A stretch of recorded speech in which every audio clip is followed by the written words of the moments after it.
everybody. And hello, welcome to our interview. Hey, guys. Thanks for joining us today.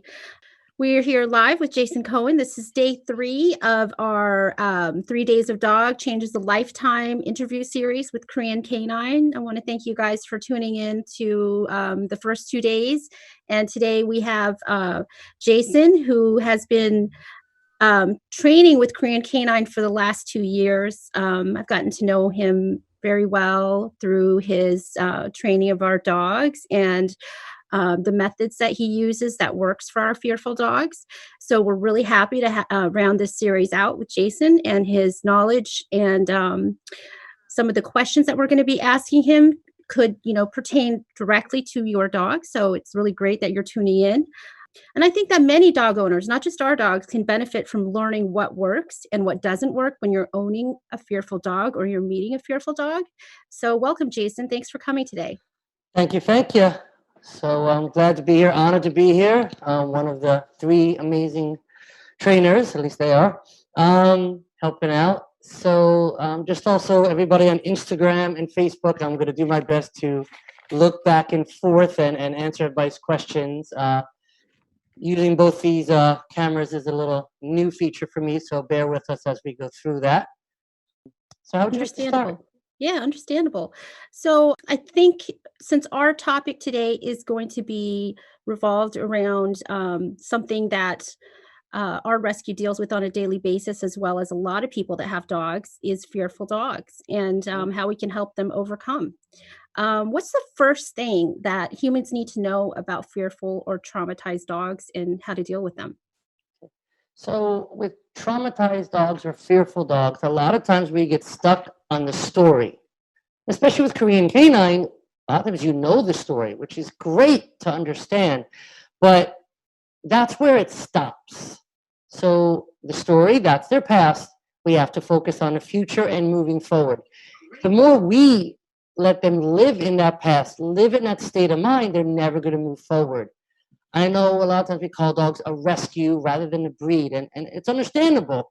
But we have to help them move forward, be their guide in this world. And a lot of times that's hard because we feel really bad for them. So that's the first thing. I did an interview years ago about dogs they thought were abused and the same type of thing. Even if you know they were abused, they forgot about it. They want to move forward. And especially with really fearful dogs, they're not worried about that. They're worried about right now. Okay? This moment, not a minute later, not a minute before, right now. So we have to help them move forward. I know I'm saying that a lot, but that's really where I've learned in my experience, and my mentors have helped me understand how to do that. And we'll talk more about that as we move on. Yeah. Well, you're definitely one of our mentors with as many dogs as you've helped. And I think the most challenging thing to convince new adopters or just people that are dealing with fearful dogs is, so going back to the question, one of the most difficult things to talk to people about is why we shouldn't allow our dogs to live in that state of fear and and allow them to hide away and kind of like bury themselves from the world when they're faced with stress or difficulties. Why is it a good idea not to do that? Well, it's a balance. A lot of times in training, we say it depends because it's not black and white. Training is a science, as Brett talked a lot about yesterday, and that's awesome. But it's also an art, and me and him have a lot of discussions about that too. So again, the dog in front of you is what we want to train. Or the saying in dog world is train the dog in front of you. But in general, a lot of times with fearful dogs, they're fine living in that moment, living in that state, staying in your apartment, not going for walks, not addressing their fears. And it's not going to help anybody. We can put them on meds and not take them out and get wee-wee pads. And that's just their life. And to me, that's not fair to the dog. I'm not against meds. I'm not against helping dogs. But let's first try to help them move forward. And that's why I focused my education the last few years with a lot of my mentors to find ways to help these dogs move forward that maybe aren't food motivated and just more shut down. How do we communicate with them? How do we help them move forward? So we'll talk more about that. I know we have questions about that, but you don't want them again to live in that state of mind. We want them to move forward. And I've seen it over and over. We can talk about some of your dogs that have helped that were in that video montage that I put out. And some of the dogs in that don't, isn't the, most fancy training, but that first dog, Gunner, okay, he was scared of the world, still is scared, but he has great adopters that helped him move forward. He's the best trained dog at the office that he goes into. Yeah. Okay. He finally took some food from me, but he's learned. He comes to my group walks. He's advanced. Or Kimchi, who now is moving, was at my last group walk. When I first met Kimchi, wouldn't even go down the 3 stairs outside their building. Now comes to my group walks, has a blast, and now moving, I think, to Pittsburgh. Other dogs, almost all the dogs in those video montage are fearful or feral dogs that are scared of humans or scared of the outside. And the recall videos, when they were coming to me, doesn't look like a big deal. But for those dogs, that's huge. A lot of them aren't comfortable with me.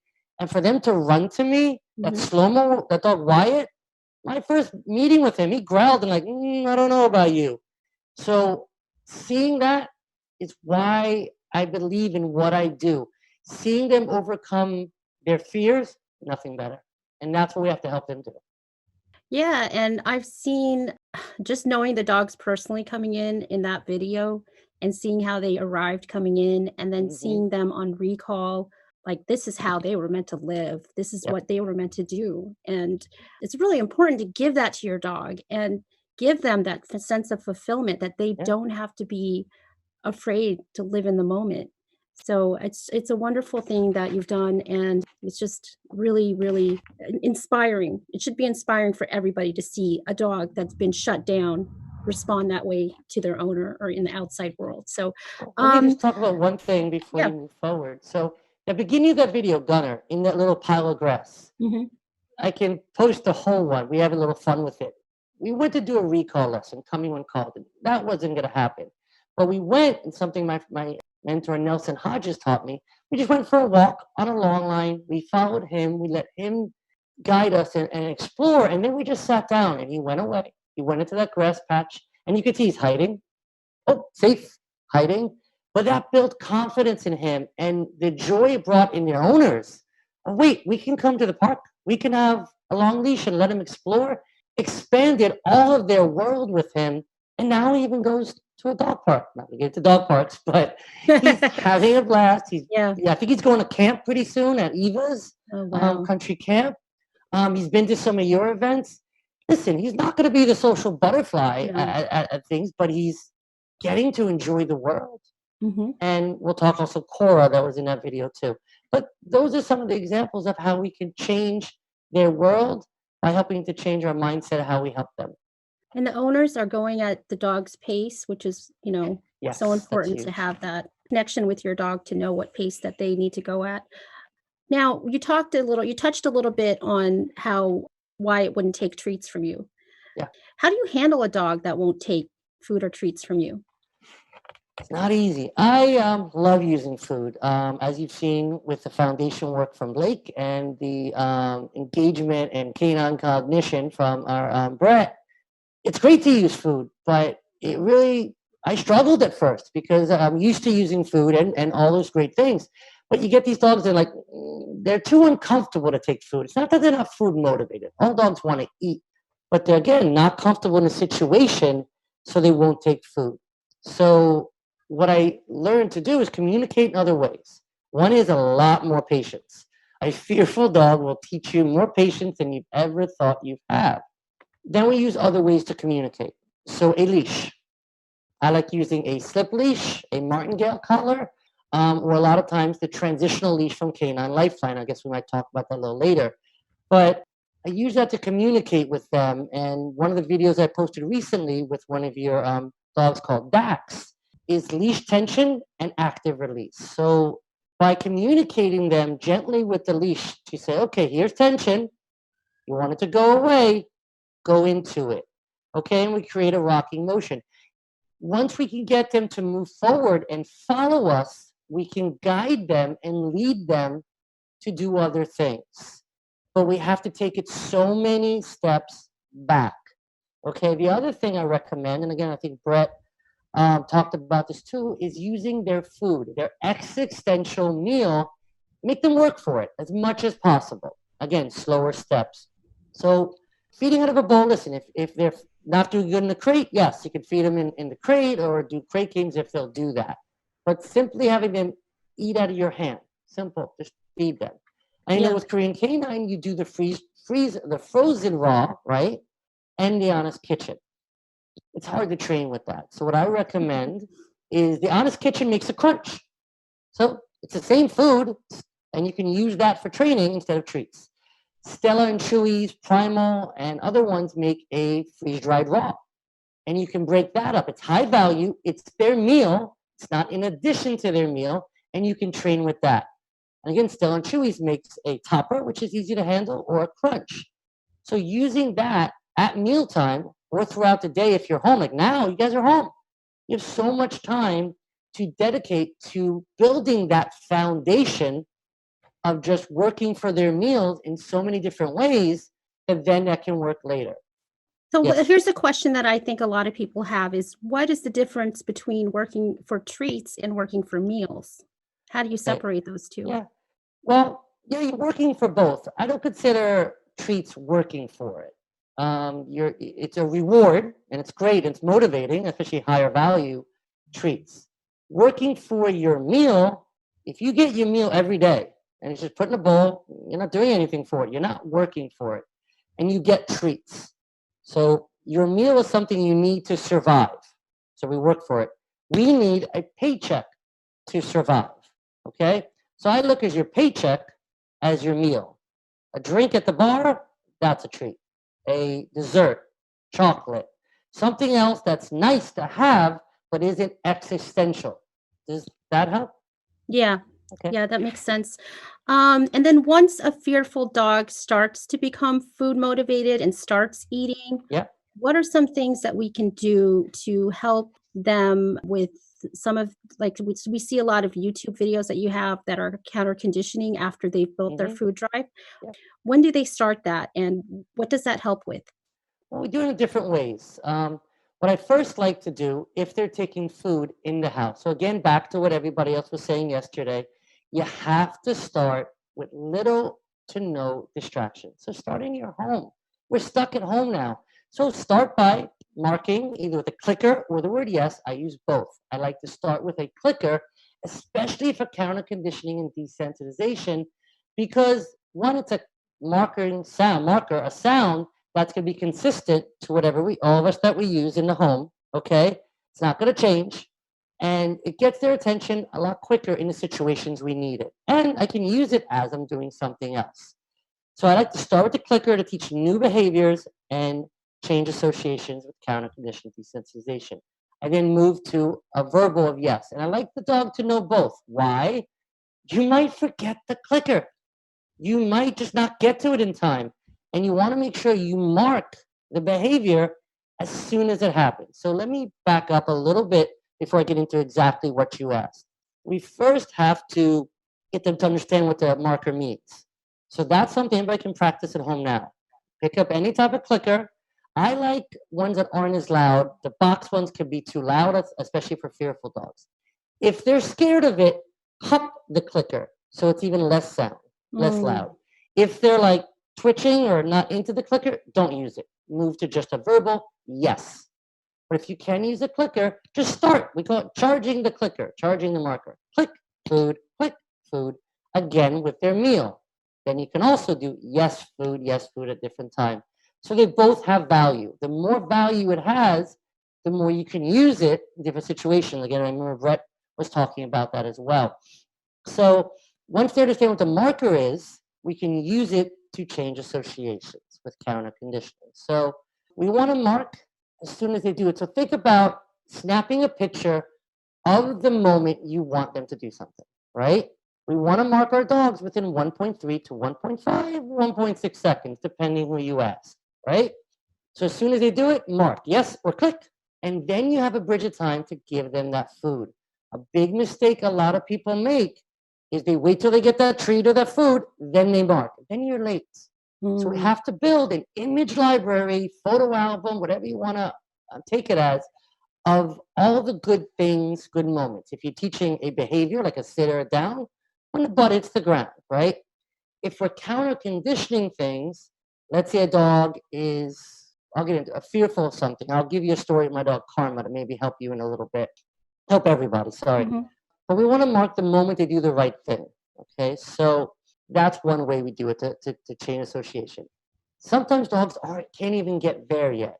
And we'll go as simple as one of your dogs, Bijou, I think it was Bijou, was afraid of a corner, right?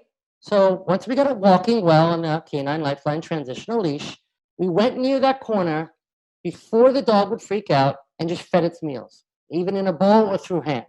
Okay? What I mean by threshold, let me back up so I don't lose people. If your dog is, I don't know if you can see it on camera, here, right? I'll do it on Instagram too. If your dog is here and the trigger, something that's scary, is here, okay? And right now, when a dog is fearful or reactive to something, thresholds matter. So let's say you see a dog down the street or a skateboard or just a truck, whatever your dog might be fearful of, or a corner, whatever it is. If this is your dog and this is the trigger, right here, they're fine. Right here, not good. You have to start the counter conditioning here before your dog's freaking out and slowly move closer to that trigger. Okay? So that's what we use counter conditioning, to change associations from negative to positive. They have to be able to take food in the environment for that to work. If it's not, we can talk about the other ways I do that. And someone I saw, Kathy Smith, asked about what is the K9 Lifeline Transitional Leash. We'll get there. I know it's later. We'll talk more about that tool that Heather Beck taught me about. Okay, so again, thresholds. We talked about how close we need to get. So you want to start further away, and if they take food. Something I also did with this fearful dog is I just sat down on the street as the things are going by. Even if you're not taking food, dog's not taking food, that still helps. It gets them used to just being in that environment and nothing bad happening.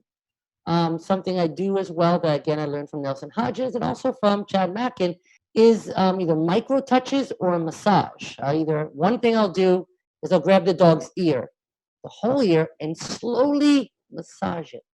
And as what Chad taught me, it can release oxytocin to the brain, calming effect. From Nelson, you do that, or also right down the spine. He's taught me a way where you really slowly, like a deep tissue massaging the spine. It's not petting; it's a massaging technique. Alongside the spine, right? Not on the spine. Yeah, but alongside. It's right. If this is the spine, you're going right down the spine, each vertebrae. Oh, each vertebrae. Okay. Even a massage. The ear is something I do a lot. Dogs love it. I feel it makes us happy too. So oxytocin goes both ways. Yeah, like that exchange of oxytocin. There you go. Exactly. So that's something I do without food. Something else, and it's again why leash communication is so important. Let me back up and talk about why the dogs are doing what they're doing, how they take the responses, the 4 responses dogs act in stressful or new situations, which a lot of people might see. First one is flight. Let me get out of here. And anybody who's a fearful dog, they just try to run away. In your home, on the walk, anything happens, a lot of times, let me get out of here, okay? The next response, a lot of times, can be the fight response because they don't feel they can get away, so they do the fight response. It doesn't necessarily mean they want to fight and get into a rumble. A lot of times, it's like, hey, give me space. I don't like this. I know I can't get away. I'm on leash or I'm cornered. The next response can actually come before both of those avoidance and appeasement signals, okay? So there's a range of them. The more you can notice your dog's avoidance and appeasement signals, the more you can advocate for them and give them maybe that space, that flight, okay? And help them not feel the need to go to the fight response or the flight response, okay? So what are those? The first one can be freezing, where the mouth closes if it's hot or they're happy or whatever. We look at it and it closes, okay? The next thing that might happen is the eyes get really big. We call that whale eye. Okay. Something else that might happen is yawning. Okay. One yawn could be fine or just a little uncomfortable, but a lot of times excessive yawning is a dog going, I'm uncomfortable. oh, I'm uncomfortable, and they're getting away, and maybe they're giving you a side eye, like, I don't trust you. Okay, they're backing away, they're getting away, they're not feeling good about this. Something else you might see is little tongue flicks like a snake. I'm not sticking my tongue at everybody on video, but everybody gets the idea. Little tongue flicks like a snake. Other things can be one shake can be a nice stress relief, but a constantly shaking can be obviously not comfortable. Hiding, sniffing the ground when nothing's there, and it goes on and on. So we have to, the more we understand what our dogs are trying to tell us, the more we can advocate for them. So, yes, we don't want to push them too much in situations, but we do want to help them move forward. On a call, I was talking to one of your students last night on one of my virtual training sessions. Their dog is too fearful outside. I'm like, don't walk everywhere. Don't need a half-hour walk. Get to the end of the block. If your dog gets comfortable, just walking down that block. Maybe cross the street and do the other side, and then just do that. Okay? Create a pattern that they understand, and then maybe expand that and expand it more. So slowly build. I don't know if everybody here, I know I'm aging myself with this. There's a great dark comedy called What About Bob with Bill Murray. And Oh, it's one of my favorite movies. me too. He's a germaphobe dealing with life. Yeah. How does he learn to deal with it? Baby steps to success. And I always like to end that with, and try to always end on a good note. So again, just like building a foundation in anything you're doing, we have to start slowly and help them move forward. We want them to succeed, not constantly fail. Okay. So I hope that helps some people. These are really great points. A lot of it is things that you have to learn from doing your research, Yeah. like body language, right? A lot of people don't understand that if a dog is doing a certain thing that they're not comfortable. So this is really great information about recognizing that your dog is uncomfortable first, Yes. and then taking those steps to advocate. One thing that a lot of adopters tell me is, or just, could be anybody with a dog, is that their dog is fearful of men. Is this something that you run into a lot? And does gender really matter when it comes to forming a relationship with a fearful dog? Yes, I've seen it a lot. I have people sometimes that don't want to work with me because their dog is not comfortable with men, or do just for that fact. There's many reasons I've heard, opinions, theories around, okay? What I have seen for the most part is males, and again, it doesn't have to be a sex thing like a male or female. It could just be how that person moves and reacts and speaks. But a lot of times males can move a little quicker, more forcibly. Sometimes we can be taller. And again, think about the height we have to our dogs. We're giants to them. And then we bend over and do all these things that are scary. So I feel a lot of times deeper voices, sometimes beards, bigger beards can also be uncomfortable for dogs when we hide our features a little more. So tones of I actually walked in with a face mask to our office the other day. Oh yeah. And the dog that we've had here for a year barked at me. Oh yeah. He's like, "Who the hell are you?" Scared the crap out of him. And I took my face mask off, and he's like, Oh, it's "It's you. just you." Yeah. It depends if the dog's focusing more on the sight of you or the scent of you. You ever Yeah. see the videos?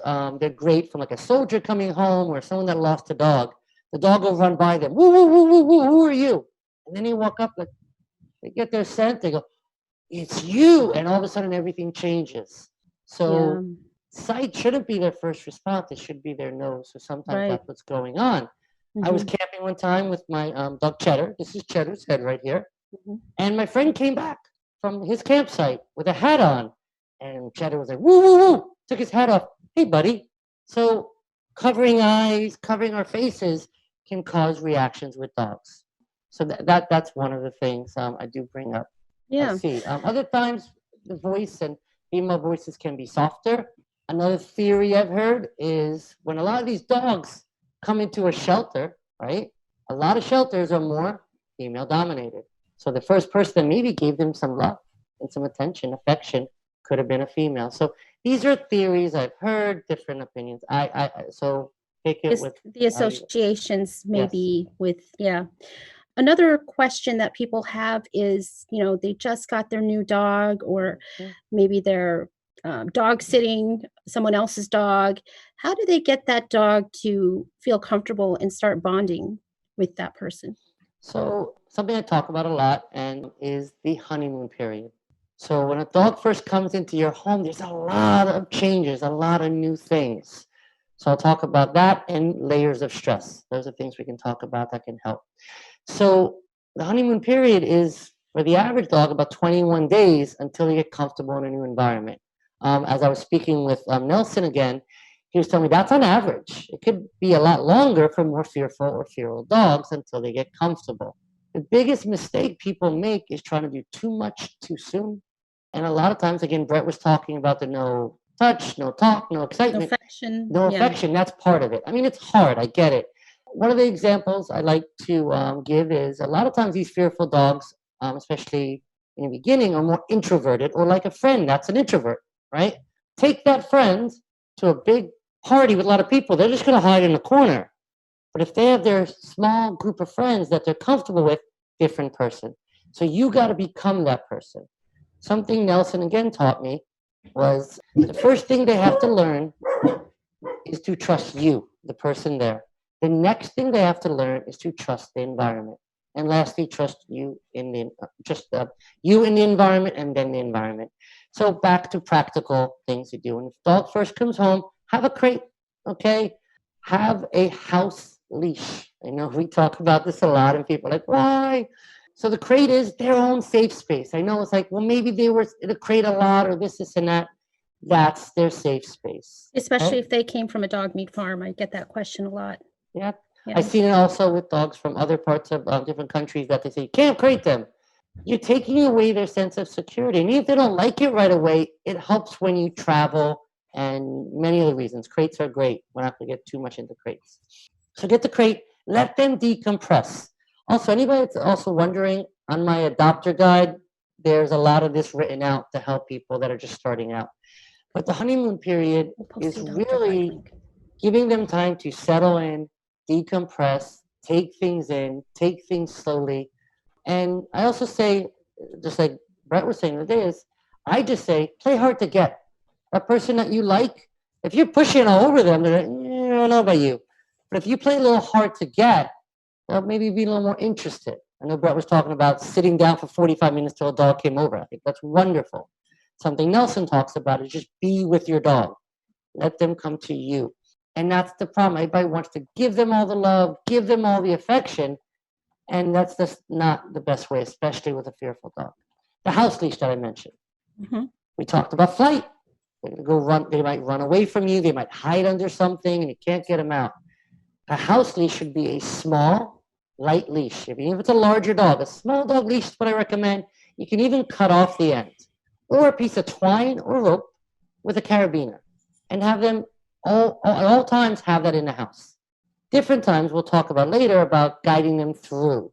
But that way, if they go and hide or they try to do something we don't want, even jump on the couch, we have a way to communicate with them that we're not reaching in and touching them that can, again, be more fearful. Okay? Mm-hmm. Does that help?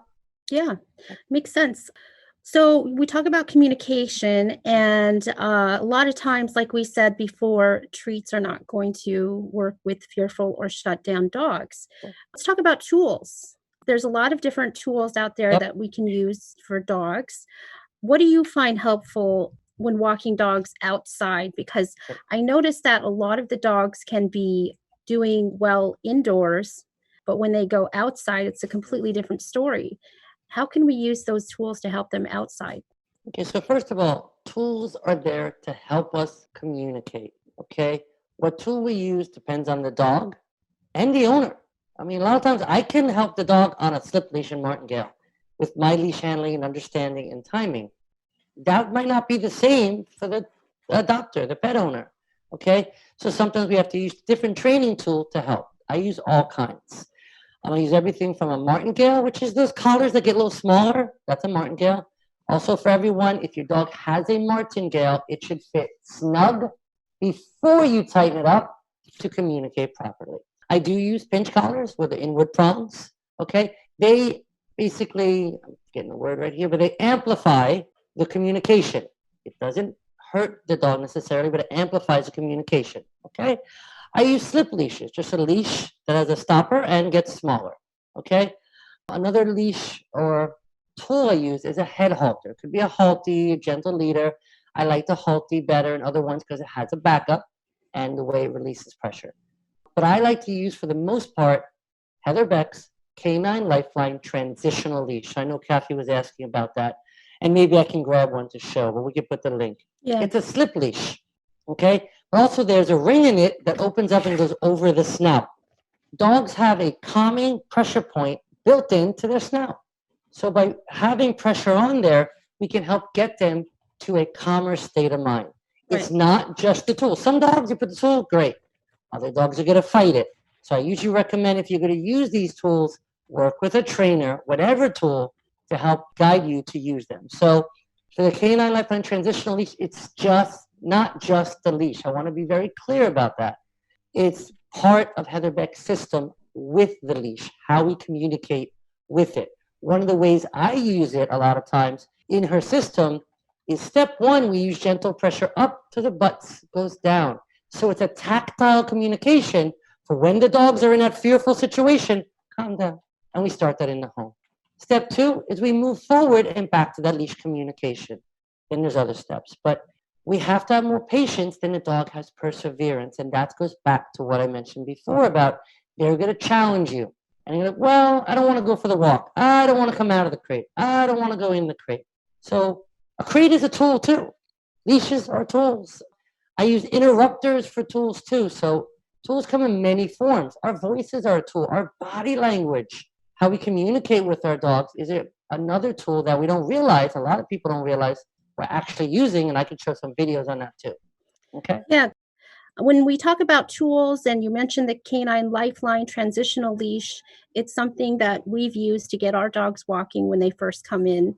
And I think one thing that you taught us, very, very important, was do the work inside first before you All right. bring the dog outside. Yeah, so that's the This is my canine. dog's version. It's a slip leash. Sorry, it's an older one. Okay. There's a backup built in, very important. And there's an S hook that just opens up and goes over the dog's snout.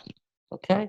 But there's a conditioning process with it, and it does amazing. I've seen amazing results with It doesn't close the dog's mouth, correct? No, it does not. It just applies pressure here, attaches behind the head. Regular head halter attaches underneath and turns the head. And there's benefits to that too. Every tool has its pros and cons. Every trainer is going to have their preference. The more open-minded trainer, people use the word balanced. I like to use open-minded. I'm open-minded to all tools, training, and techniques, right? So the more open-minded you are to try this. I used to hate head halters. I seriously hated them, like a lot of trainers. But I met all these dogs that are just so fearful, and it was hard to communicate with them. So I went to learn from Heather Beck. I went to Utah, and I learned from her, and it's been life-changing. And I think you've seen it too, and with your dogs in Korea, a tool that can help them move forward. And again, the goal is to transition just to a slip, and maybe if you want just to a martingale. I mean, it depends on each dog. Each Yes. dog is different, but the majority of the dogs that we get walking, we can start conditioning them on the transitional leash, and they are much more confident walking and a lot less fearful over time. So it's a great tool, and it's practically been a lifesaver for our dogs. So we talked about using the tool on fearful dogs. You know, a lot of times people will see a prong collar on a dog that's been like maybe from Korea or wherever they came from, situation might be traumatic. And they think, why are you putting a prong collar or a transitional leash on a dog that's already been traumatized? Is that something that's cruel or I'll talk about punishment? that. Okay, so pinch collars look like medieval torture devices. They do. They're scary looking. A properly fit and a proper Herm Springer is the ones I use. There's a lot of bad ones out there and cheap ones. Communicates properly. Okay, when dogs play, they use their mouths and their teeth, and they grab each other in the neck. They have a lot more skin that we have, so it's simulating that communication. But like I said before, it amplifies it. I have seen also a lot of my students start on the transitional leash, helps with their fear, but maybe they become a little more pulley and get used to it. And sometimes it happens because we allow too much constant tension, so they get used to it. And they've switched from the transitional to the prong or pinch collar. I had dogs go from the prong pinch collar to the transitional. So based on where the owner is, the dog is, we can change. I had a dog stay with me recently for 3 weeks in my train away program that I worked with them, and he worked with the previous trainer before me, and they could only walk it 5 blocks because of the fear. And I took it as a challenge. I wanted to come stay with me. They went away on vacation, and first walk, 2 miles. It's not that it was amazing. It's just different communication. And that was on slip or the transitional. Over time, that dog got more comfortable in my area and started to regress. So I worked different tools. I did use a pinch collar because it was better to communicate with the dog with actually less force than I was using with other tools. It got used to the slip or the transitional. And also I kept in my mind the owner when it went home. Again, when it went home after 3 weeks, I walked it on just a slip leash. When I gave it back to the owner, I had them use a pinch collar that the dog was already accustomed to, and it changed their life. One thing she said is, we met in the city, they live in Brooklyn, and she goes, I want to take her to her mom, so the human mom, so the dog's grandmom, and she goes, I've never been able to do that. We went to grandma, okay, and there's a video of that. So we have to consider the dog, okay, not just our beliefs and our feelings and our heart. A lot of times I know it's harsh. My motto is bark, train, love, right? But we can't lead with our hearts all the time. We have to lead with our minds and follow with our hearts. Because if And I lead, think sorry. also doing your research, I mean, Yep. does a prong or pinch collar, whatever you want to call it, does that Yep. actually hurt the dog? Is that doing harm to the dog? Yep. Do you want to talk a little bit about how that works? Well, I'll talk about it in general. Something I see from dogs I take that are on harnesses, either a front clip, back clip, whatever it is, to any other tool I mentioned, is they realize, wow, I don't have to use as much force. So when the dog's on a harness, a lot of times people feel better, and they'll add so much more pressure and strength, and either drag the dog or add more force and it's constant tension because you're working on the dog's strongest part of their body, okay? And in the city, we have so many distractions, squirrels, birds, people, buses, everything in the world that, again, push them to flight mode or seeking system to, as Brett was talking about, to go into the seeking system or prey drive towards those items. So the tool that can help you use less force and better communicate, and I like to communicate with something over the neck or the head, where the head goes, the body goes, with less force, I feel, for the most part, not 100%, nothing's black and white like that, I feel helps the dog the best. I work with a lot of dogs that react to people coming in the home. First thing, any dog that's going after, showing any aggression in the home, territorial aggression, resource guarding, which is also called possession aggression, we start taking away some of the freedoms. We start building more structure, rules, and boundaries. So the first thing is no couch, no bed, crate, train the dog. If the situation is too uncomfortable for the dog and you haven't had the alternate behaviors to set your dog up for success, is put the dog away. Then we work on bringing the dog out once we have more things to work on. So one of the things, and if you want, how about we pull up this video? It's the Nella CCDS New People, okay? That's an example. Don't play it yet. I'll explain something first. That's one of your dogs that barked for over an hour when her mother came over. Mm-hmm. So we taught place and barked when I come over. Once we sent her to place, she got quiet, and then we used marking and rewarding and then changing position changes to help. So if you want, this video can give you an example of it. Maybe. That's the Nella video. There's 2 Nella. This is the one that says CCDS after it, counter conditioning and desensitization. So this is her barking thing. See if Craig puts that up for us.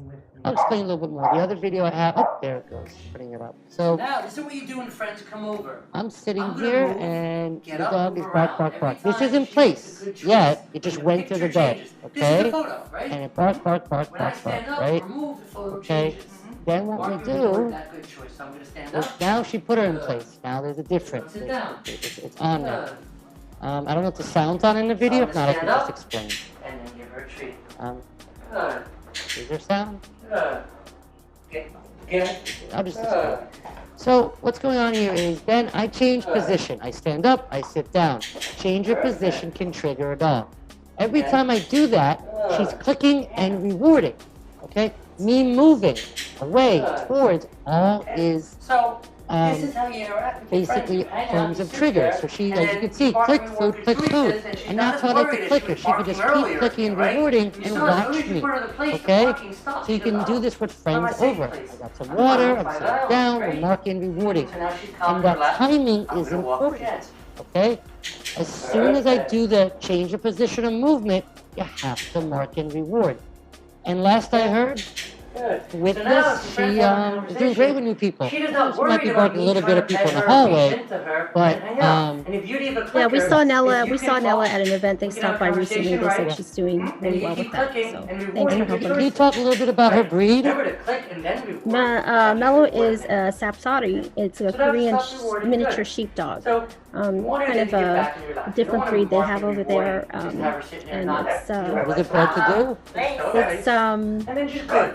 it's bred to be a watchdog, What is basically. it, guard So against eventually, I don't ghosts? want to have all this food. Well, right. Well, the legend, the legend. legend is that they do guard the house against, keep the evil spirits away. So I'm gonna walk away. So, if you can stop this video right now. If you could pull the other one of her up, I want to show you the leaky toddler technique Okay? that you can do with people coming home. Okay? So if you could pull that up, and if there is sound and we play it, it'll just self-explain itself. I don't know if there's not, I'll explain it. We can talk. Yep, there's sound. And she's just getting rewarded for being So around can you, me and not play the worried other one? about my movement. I'm not trying to pet her, not trying to do anything. Okay? And you just have the leash So, on. is as there a sound playing? I supportive can't shadow. hear it. If she decides I'm too Yes, uncomfortable sound. and I want to lunge and go Okay, so after let you, the that video she's just never play. done. But she has at times barked at people. Okay? So there's no Chime in if asking you're her hearing to sound come on the and treat video, from my guys. hand or anything. It's a leaky toddler, as my friend Chad calls it. And basically what he says is, no dog, Yes, she says there's it, sound. has a meal alone. Okay, so I'll let the child video with meal alone explain is it a dog with a there. copy. Because I'll children, talk no over it children for drop now. treats, drop food. So that's sort of what we're doing here. No expectation, Oh, yeah, okay, follow then her. just join. And that's Okay, all I'm sure. doing here. And you're holding the leash just in case she gets too uncomfortable, bolt, starts barking. You're her supportive shadow, okay? In previous moments, this would get her into a barking fit, right? People moving and everything. Good. So that's all I'm doing. Maybe I You sit can't down hear the video. and I'm ignoring her. If she decides to come towards me, I maybe know I why I toss have some my thing treats. muted. That's why. Okay, she's looking for more, and I toss a treat. I'm not expecting her. I can do this to take it from my hand, okay? And that's fine. She doesn't want me to be pet, right? She's sniffing. She wants to treat. Now watch here. She's her gonna back come over and legs. take a treat from She's me. not committing to And watch her back legs. She's taking the treat, and that's about it. So all we're doing here is not asking for anything, okay? And she gets some food. And that's it, guys. So a technique She's to not help committing to dogs get coming to comfortable. me. She's Remember, reaching towards also me. just Yeah, I'll having them take the just treat, but I don't ignore trust you the yet. person's People think response. because she took a treat from me, we're friends. Many techniques No, to we're help not. fearful dogs become more comfortable in situations. That's it. So you can stop the video. Okay. So I'll explain a few things and how you can use that. This is a technique I've used, and then my buddy Chad Mackin called it leaky toddler, as it explains there. This isn't about making friends with the dog. This is about dog going, oh wait, you're not trying to pet me. You're not trying to do anything and ask anything from me, but good things fall from the sky. And it's a nice way to have the dog comfortable around a new person. And you can be talking to each other and just dropping the food. Now, if there's any aggression, you also got to be careful. The person holding the leash needs to be that supportive shadow that my friend Heather Beck taught me. You're there to hold the leash. Follow the dog. If the dog gets stuck, you're there to guide the dog away. Obviously, if the dog goes to do something bad, you're there to stop it. But that's a supportive shadow. So you're there to help. And I've done this in many situations, and it's a nice stopgap to get the dog comfortable. Again, with movement, with other people around. Again, it doesn't make them the person's friend, but it's a step towards that. Okay? So it's a nice, fun technique. You can, again, use their existential meal. Obviously, they ate, you can use food. And start it on a small scale with maybe a new person coming over. The other thing I want to talk about is body language. A lot of mistakes a lot of people do is stare at the dog, okay? Bend over the dog. All these things can cause the reactions too. Dog redirecting on you and putting teeth on you is a very serious thing. They're not doing it because they want to bite you. I want you to understand. They're not doing it because they don't like you. Their energy gets so pent up because they want to get to that thing and they redirect. Dogs do it to each other, or they do it to the person, the closest thing to them. So the first thing is working with a local trainer to, again, get the right tool, the right communication to help you, okay? And also help understand why your dog is doing that so you can, again, change that association. But first, start with the foundation of communication, work with a local trainer. If you're in Brooklyn, or New York, or Queens, one of the trainers that you just saw here, we can help you. Any behavior issue, you always want to make sure there's nothing medically wrong with your dog. Nothing's bothering them. First stage, we want to change. With what you're saying here is a lot of stuff going on. The first question I would have asked: how did the dog get onto your bed and those situations? When did those things happen? So we want to find out maybe what's triggering that stress, that excitement to do that. Okay, peeing or pooping in the crate. My dog Karma, when I got her, she would spin the crate, pee in the crate, poop in the crate, and eat it. So it was a process to help her not do that anymore and change that association. The first thing I would start with is make sure you're using the crate appropriately and you make a positive association with it. Don't just use it when you leave or at night when you're sleeping. Okay? It's always good to have a routine and schedule. My thing with the routine and schedule, look at everybody's routine and schedule now. It just changed. Okay? So, yes, a solid routine and schedule always helps because the dog understands what's going on. But then when things change, and this leads to something I can bring up. Chad Mackin has taught me the layers of stress. Okay? So the layers of stress could be like a volcano finally erupting, walking into deeper and deeper water, or a point system, however you want to look at it. So the first thing is medical, all right? Rule something else. The next thing could be big changes in life. What's going on right now with the virus? You're home. We're more stressed. Moving, getting married, a new baby, a new roommate. Any new big situation in life can add stress and changes to the dog. The next thing is clarity of communication. Okay, and that's where the foundation of training comes in.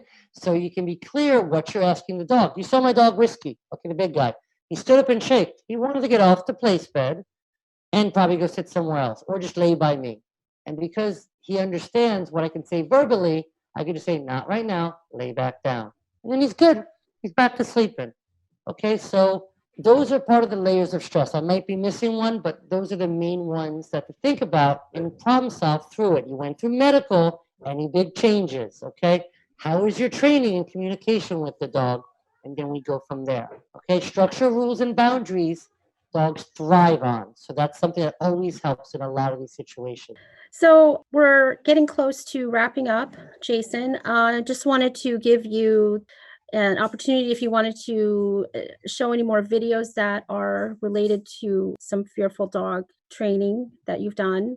Mm-hmm. And also talk about you just sent me a link to your online schedule program that you're offering. What can people look forward to in terms of you helping them train their dogs in the world we live in right now, which is the world we live in has a little isolated. Yeah, the world we live in right now has pushed me to get this going. I want to do something like this because right now I only train dogs in Brooklyn. It keeps me busy enough, and I stay in Brooklyn, New York. But people contact me, Staten Island, Long Island, Manhattan, other parts of the country, and even the world, how I can help them. And there's certain things I can help with. So I created this virtual trainer program. It's 3 sessions where I work with you virtually, and I can demo stuff with my dogs here. And it also comes with my closed Facebook group, which is a support group where I do Facebook Lives in there. I have a lot of great people in there to share and support advice. And I also share videos from other trainers that I learned from.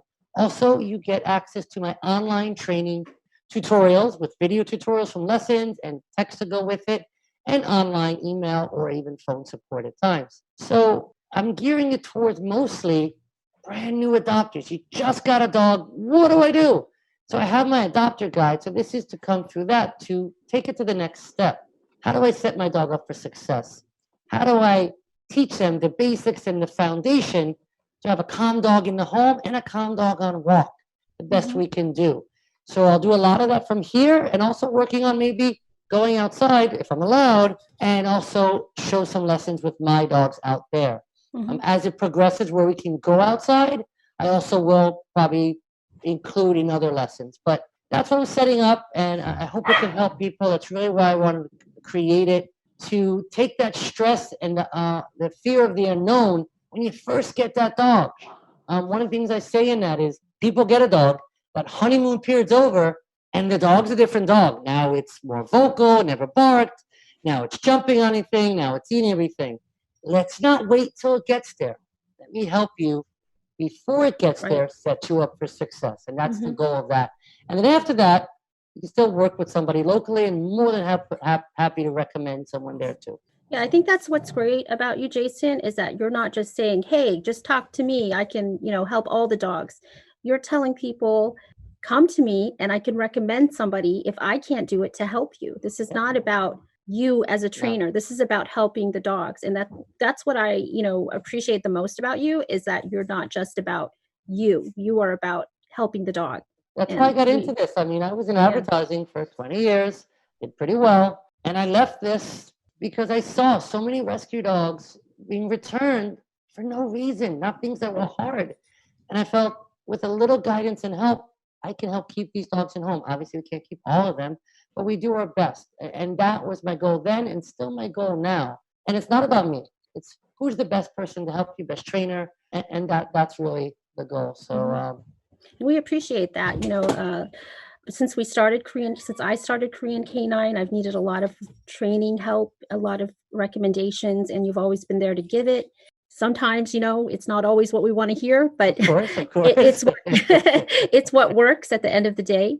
And we really appreciate that, and for you taking the time to talk to all of us and educate us on fearful dogs. A lot to unpack, a lot of information. So if you guys missed anything, I know I miss a lot of things every time Jason speaks. So it's great to always go back to the beginning. It's going to be on Facebook permanently, and you can go back and listen to some of those things that he's touched on with dealing with fearful dogs. Something else I want to bring up in the works. I've done it for the Korean Canine fosters. I have a more of a fearful dog webinar I'm working on. That's going to be a free webinar focusing on understanding and helping fearful dogs that I'm going to be putting together. I don't know when, but if you follow my page, Instagram, Facebook, I will let everybody know when that's coming out as another way to help the community with these dogs. Very cool. We'll look forward to that. Great. Okay, well, thanks for joining us, and thank you. You stay safe out there and stay healthy. Thank you. Be safe, everyone. Have a good one. Bye. Take care. Bye.